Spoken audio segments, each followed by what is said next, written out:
Hey guys, it's Apple and welcome to the channel. For a very long time, people have been leaving comments about what gear I use, what gun I use, which I've never given in-depth answers to, so I decided it was time to go outside, get in full gear, and stand in front of a camera moving like an NPC to bring you the long-awaited Apple43 loadout video. Now, I won't be leaving links to everything I use, except for anything you can find on applefortythree.com, because if you buy from there, I will receive a pretty decent cut, and everything that you can find on VXLLAIN, since I am an affiliate.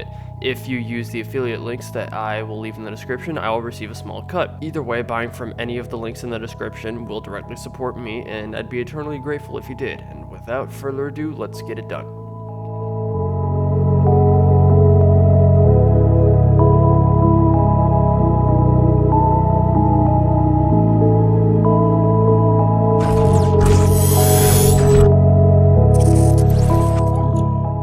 Quick comment on the kit itself. I built it and wanted to be able to move like a speed softer without it screaming speed softer, and to have a little bit of milsim flair. With this kit, in my opinion, you have the perfect middle ground. And a lot of comments I get, people would come at my throat saying things like, "Oh, you're gonna burn to death, black is so corny, you have no camouflage," things like that. 1, black kits do not attract much heat if you build them right, like mine. 2, black is my favorite color, so whatever. 3, the fields I play at have almost no parts with a lot of foliage or trees, so camo is not an issue for me. I would only switch to camo for 2 reasons. 1, my fields do have a lot of foliage and trees. In that case, I would switch to a kit with a mix of Ranger green and multicam black. Or 2, I'd still live in California. In that case, I would be running entirely multicam or multicam arid, since 70% of the fields there are in deserts. And besides, I don't give a shit about any of your opinions, so keep the hate comments coming. I need the algorithm boost anyway. Now, let's start with the headgear and work our way down. The helmet holding everything together is the PTS M-Tech Flux. A lot of other airsoft YouTubers like Storm use this. This is by far the best airsoft only helmet money can buy, since it comes with a ton of memory foam padding so you can easily size it to your head. It's made out of the strongest glass fiber reinforced ABS, comes with tons of Velcro for patches and stuff, and it's got an accurately sized NVG mount so you can run your $45,000 GPMA G18s on here all day, just like you can on a real ballistic helmet. The helmet itself is designed for larger heads, so if you have a smaller head, the helmet will flop around a little even if you fully tighten the adjustment straps, but I have a way to combat this. More on that later. My camera is the GoPro Hero 5 Black, sitting in a waterproof case which I cut a hole in so I can access the USB port. In the GoPro is a SanDisk 128GB micro SD card, 128 gigs, so I can record absolutely everything and not have to worry about running out of storage.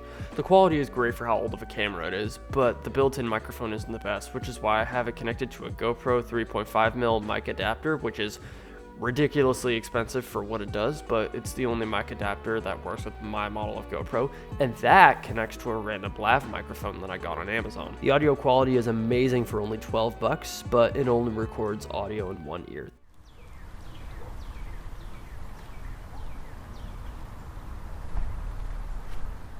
This can be fixed by throwing your clip in your editing software and exporting it with a mono audio setting. Also connected to the mic adapter is a Cable Creation 1.6-foot USB to USB-C cable, and that connects to an Energy Cell 12,000 mAh power bank, which charges my GoPro. It's a great power bank, which I also use for traveling, not just airsoft. Everything here is being held by the Novritsch helmet pouch, and I also have a couple Adventure Force half-length darts in the pouch slots as a reminder of how this channel started. There's also a Novritsch anti-fog unit in case I need to get fog out of my prescription lenses. On the sides of the helmet are various patches, including my custom Apple43 PVC patch, which you can buy in red as shown, or multicam black. A link to purchase will be in the description if you'd like to support me. Mounted to the helmet, we have a pair of Walker's Razor Slims. These are great electronic earmuffs designed for real steel shooting. I actually have a separate pair dedicated to range days. The Walkers are mounted with Hearing Sport M-Lock adapters. Now, it's extremely hard to find M-Lock adapters for Walkers, but you can get these ones on eBay. They're great for what they offer, but some parts are made out of plastic, so if they get dropped on a hard surface from high enough, they will break. Like I said earlier, the helmet will wobble around a little bit, but if you're using helmet-mounted earmuffs like I am, you'll find that the helmet wobble is reduced to almost nothing. They're also nice to have for when you get shot in the ear, because contrary to what non-airsofters believe, yes,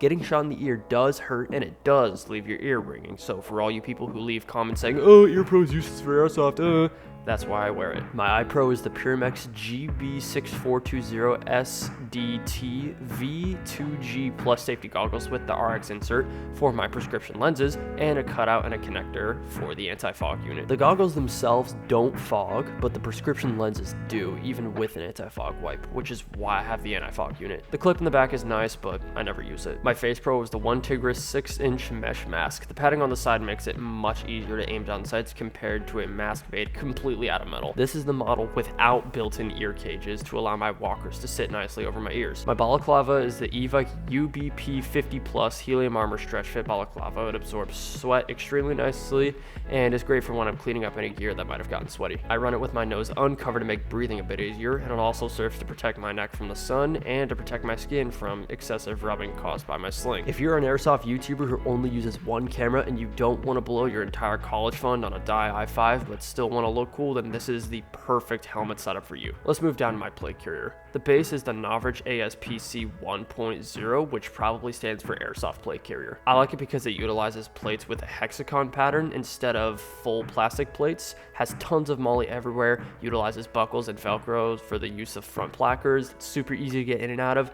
and is stupid durable and cheap for what it offers. In my opinion, this is the best airsoft plate carrier you can buy. Now, of course, real steel plate carriers are going to be built way better than this, and because of that, people will tell you that running real steel plates in this plate carrier would be impossible. But it's built with extremely high quality materials and it's made for the same size plates as real steel plate carriers, so ditching the hex pattern plates for some level 3A plates is entirely possible, as long as your wallet will let you. On a shoulder pad, I have a Lantern Tactical LED band. They're great for team identification, but they're very fragile, just like every other LED band company out there. Mounted to the Novritsch placard, I have S-Tac Triple Tall 556 Kiwi mag pouches. They utilize Kydex to hold the mags, so they will never fall out no matter how hard you try. They are pretty expensive, however. My mags are PTS EPM 150 round mid caps. They feed perfectly, super durable, they work in every M4 to ever exist, and spare parts for them are available pretty much everywhere. I run 4 of these, 3 in my plate carrier and 1 on my belt, which we will get to soon. I also have a Sharpie in case I need to write something down. On the plate carrier itself, I have 2 6-inch chem lights in red because Apple43 red, and a hex patch someone gave to me. On the back is a Novritsch hydration pack, which is made for camelbacks and any other hydration pouch. I don't usually run anything in there, but right now I'm carrying 2 propane tanks in there because I'm currently training to get used to having the weight of an HPA tank in there,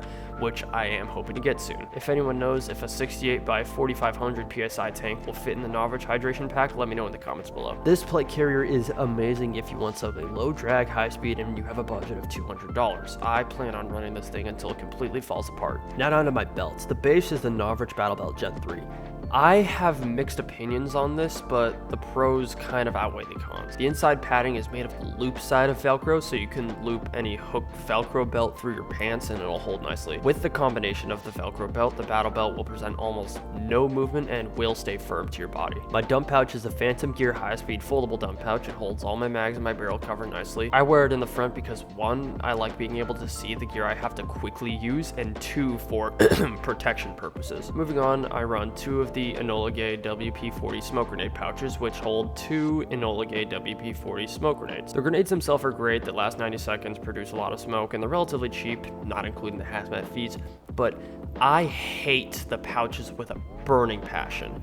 They utilize popper snappers to secure the built-in MOLLE straps, which seems fine on its own, but they also use Velcro to secure the smoke grenades inside the pouches. So if you're too aggressive when you're opening the pouches to grab a grenade, the popper snappers will come undone, and at that point you won't be pulling just the Velcro flap, but the entire pouch. These things are garbage. Do not buy them. My holster is the QVO Tactical 2011 secondary OWB holster. These are great budget alternatives to the SafariLand holsters that actually use the SafariLand QLS system, and you can order them custom made on their website. The model I have is for 5-inch 2011s with Surefire X300 weapon lights. They have 3 retention adjustment screws and they come with a cutout for RMRs. My retention screws are taped down to keep them from rattling around. I love this holster and QVO Tactical as a whole, and they have a ton more options for different guns that you can order custom made. QVO, if you're watching this, please sponsor me. I love you guys. The holster is mounted to a SafariLand QLS mounting system with a 2-inch mid-ride belt loop mount.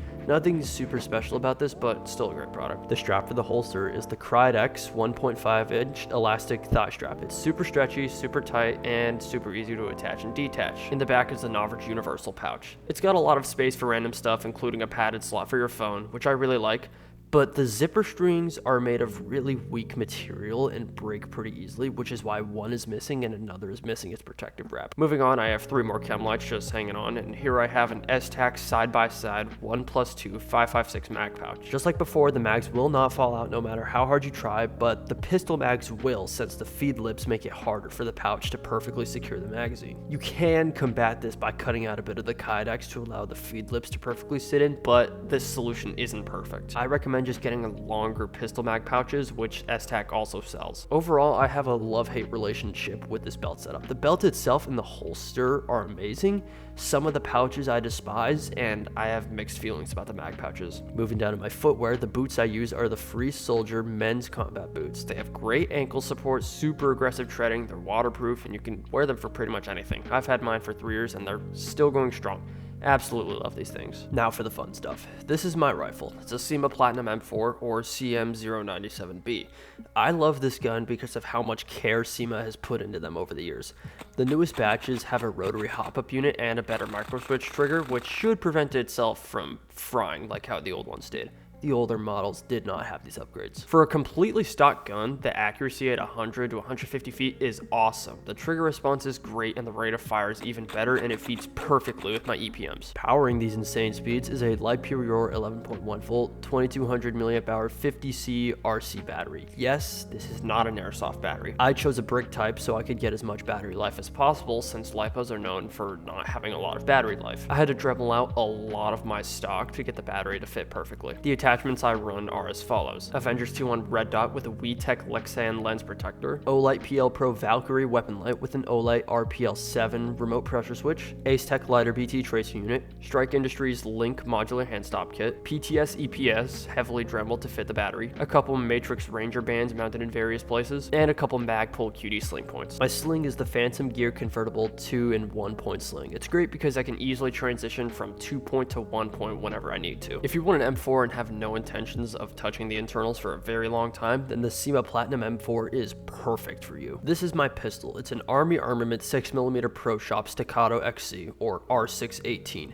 It's snappy, lightweight, and the grip is hand stippled just like the real Staccatos. They come in a ton of different barrel lengths to match everyone's preference, just like the real Staccatos. The Army Armament versions are much better compared to the EMG Helios versions because of the full steel internals and the addition of a flared magwell, both on all models. A cool thing about the XC model is that even though it has a built-in compensator, it still has threads for a tracer unit. Go crazy with this information. The only thing I don't like about the gun is that the mags are non-drop free, which slows down reloads, at least with the mag that it came with. The gun is powered with straight propane, not green gas. The only attachment I'm running is a fake X300 replica that I got on Amazon. This thing is a great little sidearm and it offers so much for only $140. And finally, let's cover my base layer clothes. I used to wear mechanics gloves back in my old line of work, but those broke down pretty quickly since I was winding high cap mags with them pretty much all day, so now I wear hand-landy men's work gloves. The gripping is great, they have a cutout for watches, the knuckle guards are great but not intrusive, and they have a terry cloth on the thumbs that you can wipe your sweat with. I don't like how only 2 of the fingers are touchscreen and that the pinky finger is a little too long. They're also really thick, so you have to take them off to do smaller jobs like adjusting hop-up. Once these crap out on me, I'll probably go back to mechanics gloves since I'm not in that line of work anymore. I don't have anything I wear exclusively for airsoft. It could be any of my graphic t-shirts, which have worked for me just fine,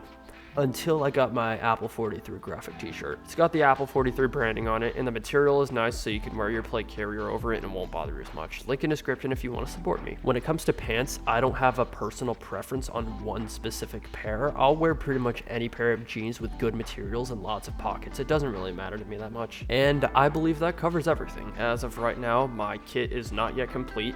I'm currently saving up to make the jump from AEG to HPA and gas blowback. Right now, I'd like to start with buying a tank regulator in line and adapters for both my high kappa and my GHM. I would also like to swap my CYMA's gearbox for a Fusion engine, but that's going to take forever. If you'd like to help me out in the HPA transition, Buying from the links that I left in the description will directly support me, whether it be from apple43.com or my eVIC affiliate link. Either way, you'll be directly supporting me, and I'd be forever grateful for your support if you did. If you have any questions about anything I run, drop a comment down below. Thanks so much for watching. See you in the next one. Bye.